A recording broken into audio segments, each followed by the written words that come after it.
All right, so it's all about limiting your decision making. Okay, so I said I picked out 2 outfits that I was going to wear.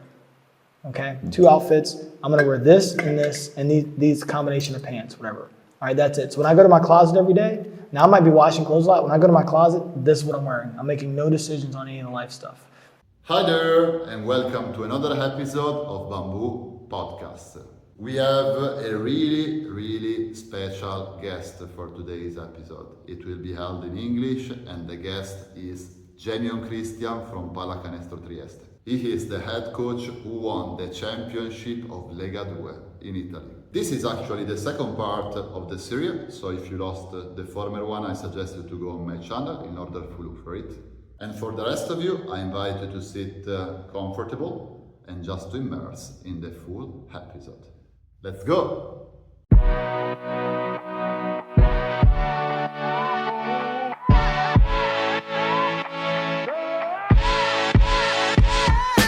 Sei pronto a risvegliare il leone che è dentro di te? Io sono Alessandro Candusso e benvenuto su Bamboo Podcast. Assieme esploreremo la mentalità e le strategie che ti permetteranno di raggiungere la tua definizione di successo. Non importa che tu sia un giocatore di pallacanestro che vuole arrivare in Serie A o un freelancer che vuole guadagnare di più, che tu voglia trovare la tua prima ragazza o che tu voglia migliorare la tua autostima. Sei nel posto giusto. Which kind of button do you think that you can press on a player? Yeah, you know, when you're connected with them, you know all the buttons, and I would say, I told Michael this early in the year, and we were playing well. Man, we had an 8-game winning streak early in the season, and I just told him, I said, man, I'm not close enough to the guys to have the conversations that I need to have with them yet. Like, my worry when we won like 7 or 8 in a row wasn't that we weren't good enough. I knew we were good enough. It was, our relationship's going to be close enough that I can have the real conversation to help them get over the hump. Because you can't have the real conversation with someone unless they're ready for it. You know, it's sort of like when you meet someone, you say, hey, they ask you a question, do you want the truth? Or do you want this? And they'll say, well, I want the truth. But if they're not ready for the truth, that interaction always ends in a negative way. And we just weren't at a place where we had enough trust yet, where we could be brutally honest all the time. And so, I'm pleased that we were able to get there by the end of the year. But again, that's the challenge: is can you have a connection enough with the guys, with the people you're leading, to have the honest conversation with them in a way that they can take the information in and know that it's not coming critically, but it's only coming from a place where you want them to be the best they can be. We're talking about the low point. Yeah. So during the season, there were some periods where there were, as you were telling me, some ups, like when you had this 7 streaks win, and obviously there were some downs. So when I met you, I remember that the things were going a bit in a down, a low. And I would like to ask you, which was the thing that helped you to go through this period? Because what I think is that the team could have fallen apart. Yeah. And that's not what happened. So. Yeah. Like it happened the opposite. Actually. Yeah, the opposite. I really believe that adversity bonds really good teams together, and I think you need a level of adversity to become a great team. We played some teams in the playoffs that didn't really have any outward adversity like we faced, and I think when you can take that wind, that's adversity, and convert it into power, there's major strength in that. Like, you're not flying against the wind, you then become flying with the wind. And the wind is sort of pushing you, and it gives you exactly what you need. Number one, I got to give our players a lot of credit, because in those tough moments, they chose to let me lead them. They didn't waver. They might have internally thought, this is a really tough season, things aren't going the right way, that's natural. When I'm addressing them, I try to address the natural. So I would say something along the lines of, I know you may be feeling like this. You may be feeling like the season isn't going the way that it's going. And I would say, the term I would use is like epic novels are written on stories like ours. Right? And so you try to take what is present. We didn't try to ignore it. You know, I also didn't like, you know, our fans had a period where they were really tough on us. I also didn't go in the locker room and put it like us against our fans. I would never do that. Some coaches, that would have been an easy thread to pull on. It's like a trigger, Right. a button. And it's like, for me, I would say, no, we need our fans. And we need them to support us. They're in a tough moment where they are. You know, we need their passion. So I never wanted to make the locker room feel like it's us versus them. I wanted our players to always understand that, and I've said this, along the journey, you have to bring believers. You have to create You have to believers. create believers, Yeah. right? And so don't expect everyone to be aligned with you from the very beginning. That's just not how things work. And so what I would say in that time, I have this thing, it's called lead. Loud, exact, attack, demand.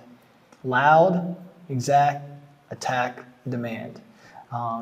And in those tough times, they need me to be louder, right? No, that doesn't necessarily mean criticism. You know, we had a game, I don't know if I told you this, we had a game where we just focused on celebrations. Oh, really? Yeah, that was our focus. So every time someone made a play in the game, we would yell out celebrations, and everybody on the bench would go crazy, and everybody would start clapping. It was like we wanted to be loud with that, right? That's You know what crazy. I'm saying? So it's like you want to create your own energy. So we just scream out celebration. We actually brought that, actually said it in the pregame before the championship game. I was like, we're going to celebrate today. We're going to celebrate all the little things, and we really did a great job of that. You want to talk about being exact. What do we need to fix? What don't we need to fix, right? It could be something very small, like we want to find the smallest thing that has the biggest dividends. Sometimes you say, well, we need to fix something when you're trying to be exact, and then you mess up 3 other things. So having a process where you can really evaluate what is most important in that moment is everything, because now we can be exact at what we need to fix. You know, without Justin Reyes, we were struggling to rebound the ball. So the question is, all right, well, let's play the 2 bigs together.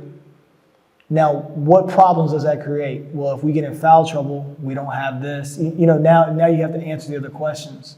But exactly what we needed to fix, we needed to fix our rebounding because we were one of the better rebounding teams. And at that point, we were not without Justin. And then you want to attack it. So we build out the exact plan we need. Now we have to go and attack it at the highest level, right? And so that's how you practice playing. That's the conversation that you're having. You know, these guys, our players are smart. So we can say, like, you know, I could say to Lodo, like, we really need to rebound the ball better. You think you can get 2 extra rebounds a game? You know, and then I can show him the film of how he can get 2 extra rebounds a game. You know, like, you know, we got to attack this plan together. And then, you know, and then I have an amazing staff that they would then go and do that with different guys as well. And all of a sudden you got everybody working in the same direction, speaking differently, but pushing in the same direction, right? And then the last thing is now you got to go and demand it. You know, like without Justin Reyes, we had to move the ball more. So part of that was like we got to move the ball more. We have to be more crisp with our ball movement, and then we have to go and demand that. And then the thing you can always do, you can always wrap the truth in hope. You know, like I think sometimes people believe you just say the truth, and the truth gives us hope. And our message to the team was, look, if we can move the ball better, if we can rebound better, if we can defend the 3 better, well, we're getting better at the things it's going to take for us to be a championship level team. I would even say don't worry about the result. We all want to win, but let's really dive into the details that are going to allow us to keep getting better. You know, and some of that, you know, some of the people was like, hey, Michele, we need you to be more aggressive offensively.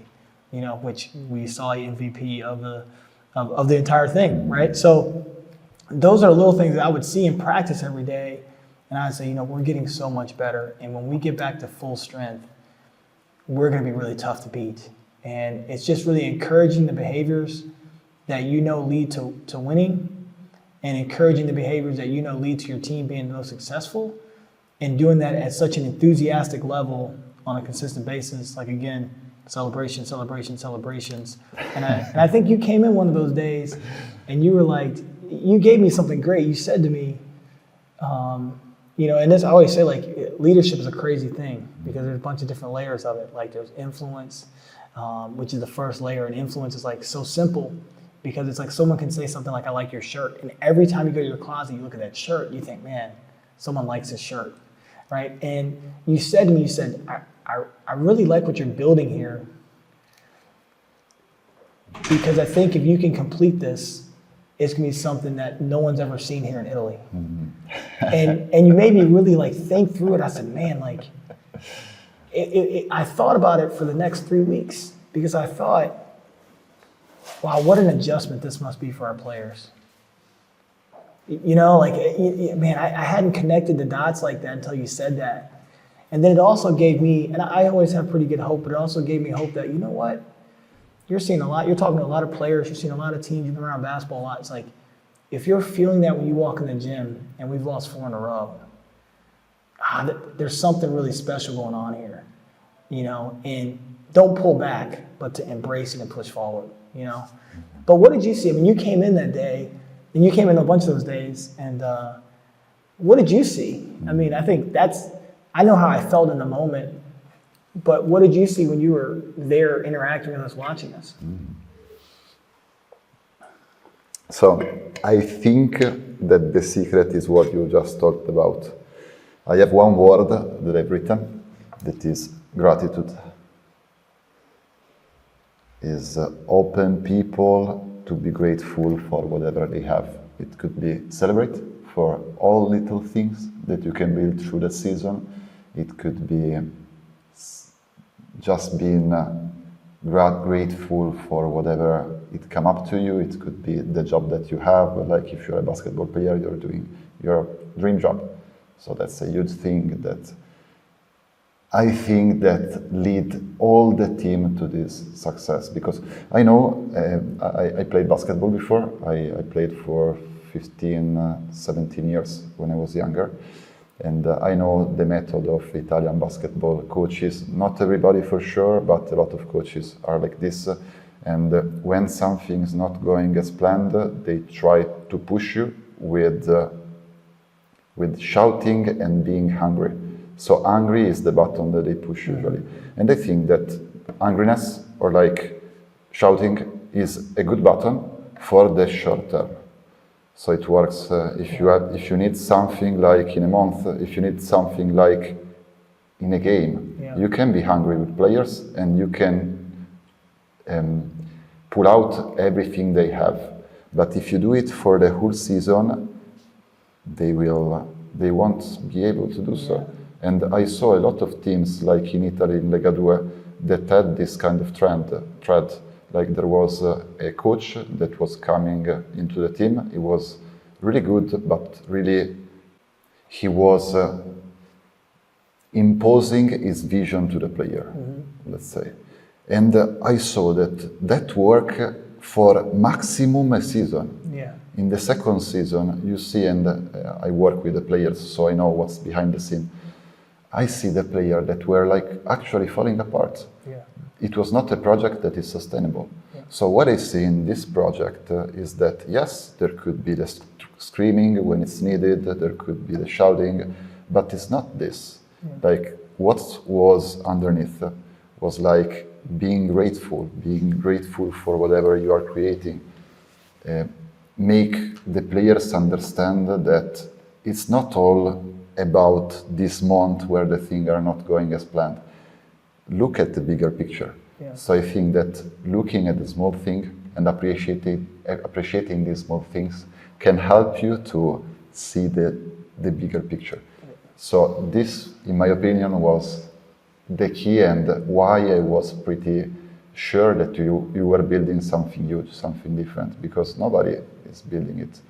And I knew, and it was like this, like it was part of a bigger picture. So in that moment, it could feel like something really bad that you were losing these games when the fans maybe were not really excited about it. In the long term, in the long run, it was the best thing that could have happened to you. Yeah. I mean, because of the things that you created underneath in that period, and because even because the players were like at the maximum level later and they could be like really the best player that they could have been for the playoff. Yeah, it was crazy is you talk about anger, and like anger's cousin is frustration. You know, early in the year, we had a lot of anger, we had a lot of frustration. For whatever reason, you know, I mean, whether guys felt like they should have been playing more, playing better, or, you know, there was a lot, we had to have a whole, you know, we had to, one of our, you know, we do all the themes for the year. Every 6 weeks we do a different theme for our team, and that's kind of like a focus of every practice, everything we're going to do. And, you know, we had guys who were really frustrated, really angered, and they're used to being driven through anger. And like you said, like if anger is the gasoline they're putting into your car, you know, anger is great as like an accelerant. Yeah, it is. Right? Like, man, like you said, short stint, I'm angry, go rebound the ball, go be physical, great. But over a duration of a season, you're going to get really fatigued with anger. And I thought I got chills when you were talking about it, because the poise of our team in the playoffs was amazing. I mean, it's one of the best performances I've ever been a part of in all sports, because we never got angered. You know, That's and huge. yeah, we like learned how to play with the right level of emotion, because there needs to be friction in competition. You know, I don't think anybody played our team this year and said, "Oh, that's a soft team." You know, there needs to be friction in competition, and I felt like our team learned how to play with that.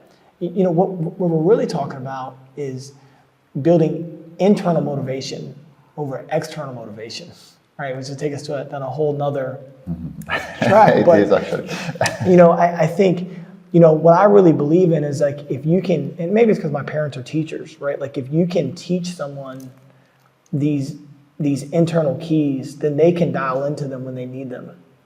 And you know, like a guy like you know, I don't want to say a name, but we have a guy on our team who plays with just tremendous toughness and anger and fight.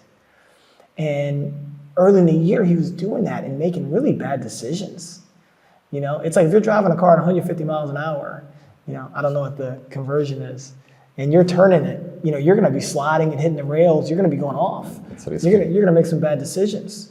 And so for me, with him, it was much more about, we need you to go 150 miles an hour, but we only need you to go 150 miles per hour on the straightaways.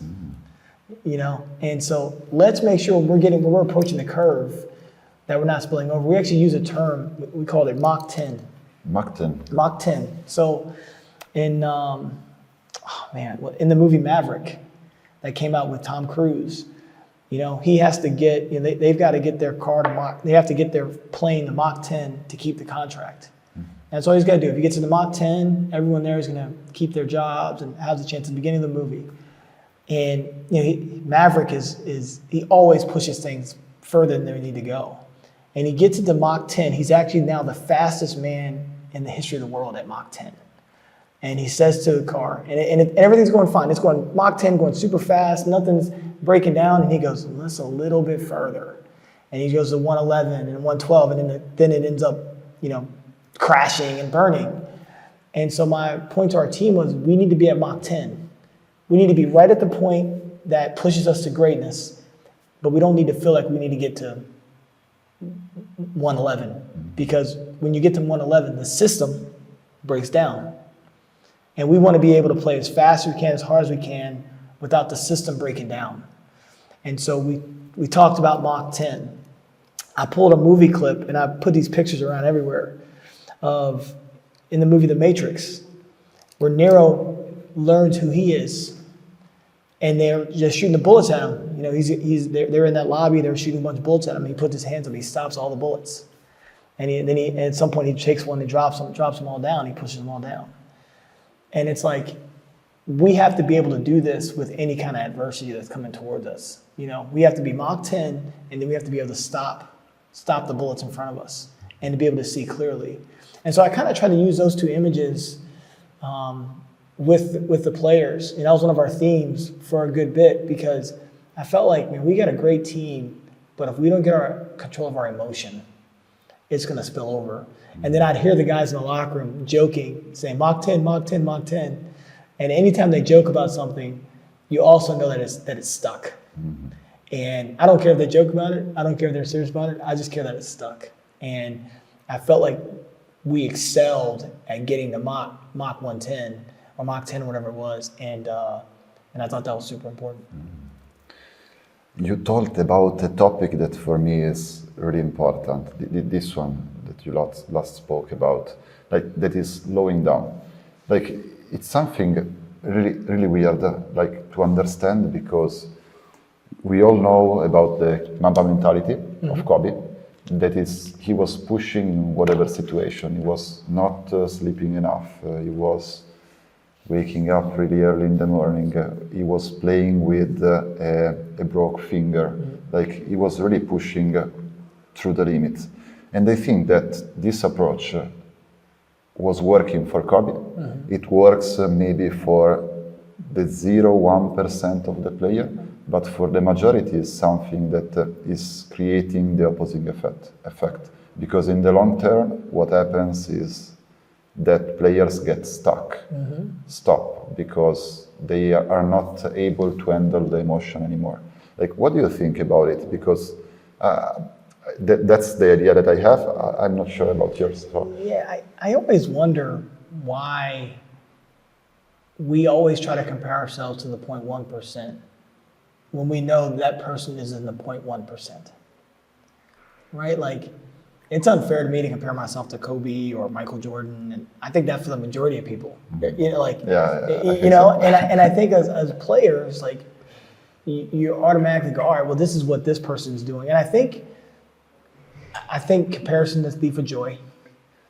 So it's really hard to compare when everyone should be on this journey to figure out what works best for me. And maybe it is trying to do the Mamba mentality for a month and be like, I can't even function. Well, then you shouldn't do that, you know? Maybe it is trying to figure out what Dame Lillard does. And like, you can kind of look at different things and try to put it together. But I think the journey is figuring out, well, what works for me? How many shots do I need to take after practice? Like this understanding of the importance of routine that is not connected to emotion. Like a guy will have a bad game.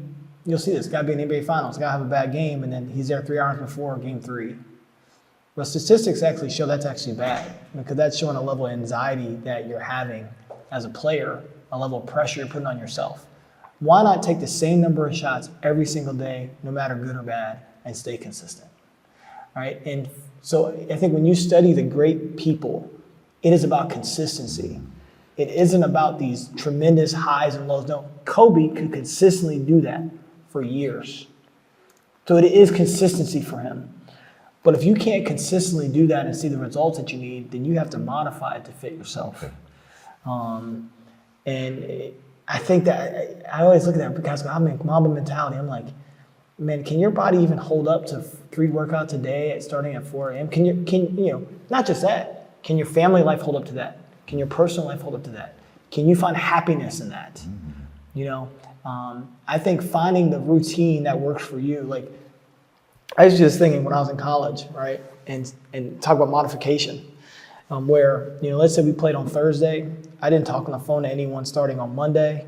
And so Sunday, Monday were my days I talk on the phone to people. The rest of the week I'd maybe text, and I was just locked into basketball, into our team for those times, right? And so, you know, if someone died on Tuesday, I wouldn't call them until the following I wouldn't call their family until the following Monday or something, right? And it was just putting these limits and stresses on my life on Sunday, Monday that were so heavy because I was only communicating to people for 2 days, you know? And right, and so like that's like my version of Mamba mentality. Like I was just basically pushing everything else away and staying locked in on the basketball piece of it and locked in on our team. And now I can function that way as a basketball coach. I coach well as a basketball coach that way. And so when I got here, I didn't do that. I didn't do that until the end of the season, right? And so the last 6 weeks, and so also into that, I'll give you the whole thing. You'll think I'm out of my mind. All right. So it's all about limiting your decision making. Okay. So I said I picked out 2 outfits that I was going to wear. Okay. 2 outfits. I'm going to wear this and these combination of pants, whatever.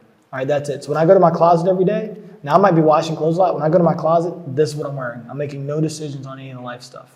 I'm only wearing this pair of shoes, right? I'm just making no decisions on the life stuff. When I go to the grocery store, I'm buying these 4 things. These are the only things I'm gonna have for dinner. I never listen to music. I only listen to music on game day. And then I'm only listening to these 2 books. That's it. I was listening to Aesop's Fables and The Art of War for the last 6 weeks, basically. Right? So when I get in the car, those are the things I'm doing. So it was like about me just limiting all decision making so that I can keep my focus 100% in one area, right? I used to live that way, you know? And so it just put such stress on my family, on my life, that it made it where you could even enjoy any bit of success. So the last 6 weeks have been like locked in on those things. I enjoy doing those things.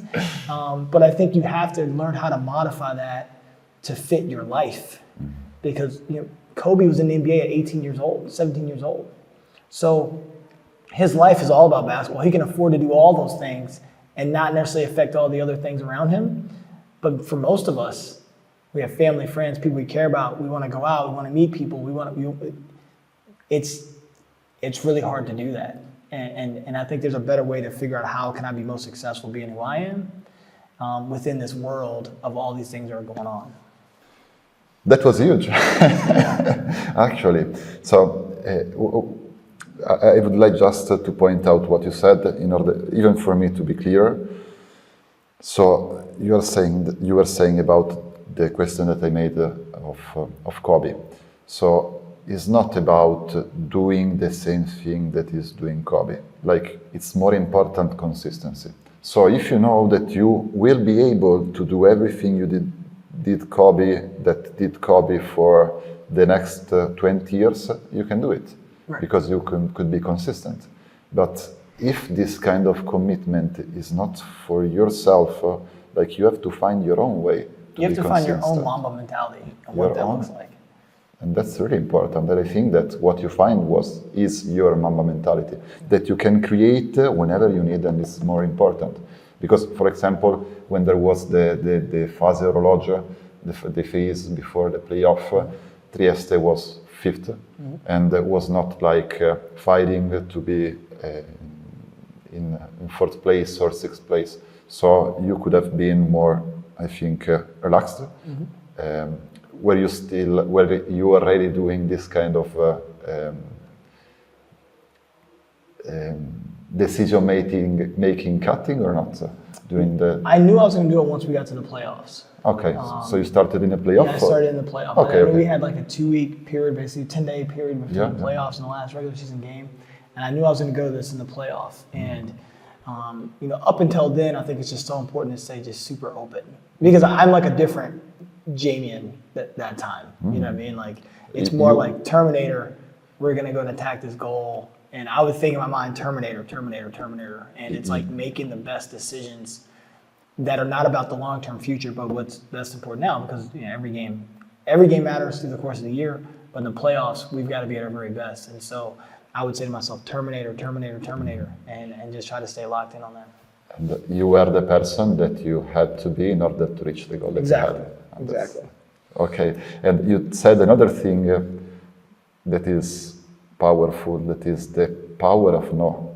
Like, even Warren Buffett talked about it. I heard a lot, even about the wife of Elon Musk, that was telling that the thing that they were saying the most in order to be successful in that period, like in their life, because they are all into business and whatever, is like saying no to things that are going away for the things that they want to reach. And I think that during the last 6 weeks, you were creating this kind of environment, and it was important to say no to other things. Well, you think about like, so I was one out there and I said, well, how do you know what to say no to?